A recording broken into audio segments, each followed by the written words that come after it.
Dans la vidéo précédente, je t'ai expliqué comment calculer la longueur de l'hypoténuse dans un triangle rectangle en utilisant le théorème de Pythagore.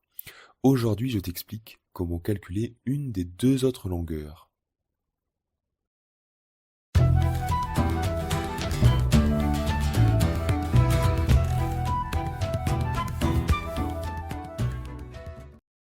Ne perdons pas de temps et faisons un exercice tout de suite. Après tout, on n'est pas là pour rigoler. Considérons donc le triangle MDR. On veut trouver la valeur de la longueur MR. Comme on a un triangle rectangle, qu'on connaît deux longueurs du triangle et qu'on cherche la troisième, réflexe, on utilise le théorème de Pythagore. Sa rédaction est la même que dans la vidéo précédente. D'abord, on vérifie qu'on a la condition du théorème de Pythagore. Le triangle est bien rectangle grâce au codage, c'est super, et on précise en quel point. On a donc bien la condition qui nous permet d'utiliser le théorème. On en conclut, donc, d'après le théorème de Pythagore, on a la fameuse égalité. On écrit la longueur de l'hypoténuse, dr, qu'on met au carré, et on écrit le signe égal. Ensuite, on écrit les deux autres longueurs, MD et MR, on rajoute les petits carrés, puis on additionne.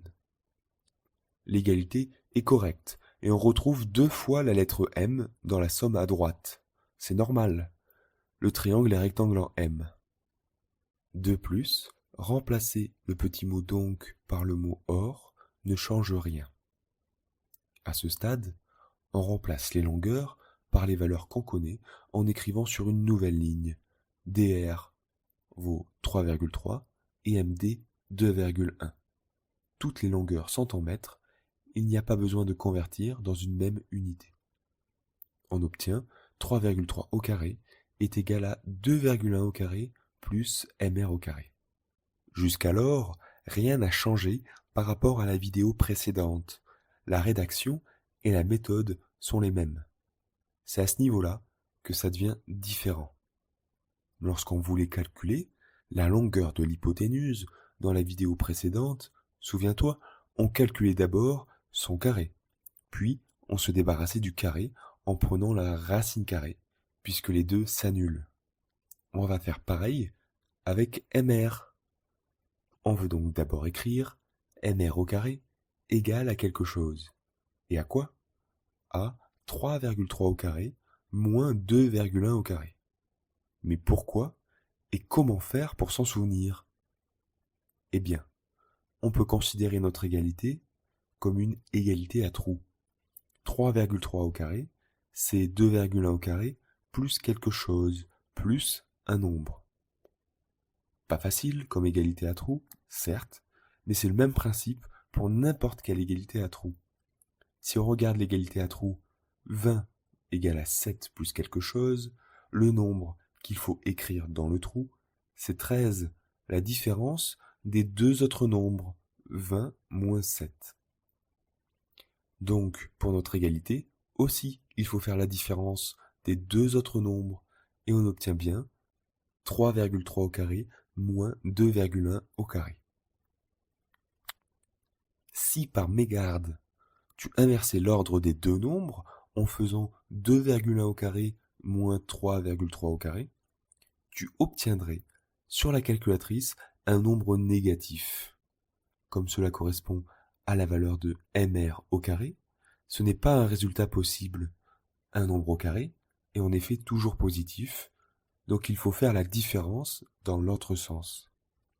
Il faut que le résultat soit positif. Au final, cela donne MR au carré égale à 6,48. Attention, il ne faut surtout pas arrondir le résultat, on garde les valeurs exactes jusqu'au bout.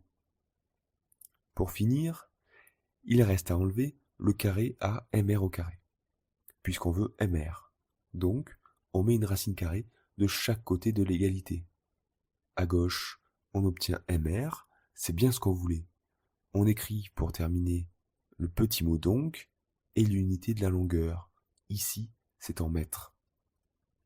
la valeur obtenue est la racine carrée de 6,48. C'est la valeur exacte de MR en mètres.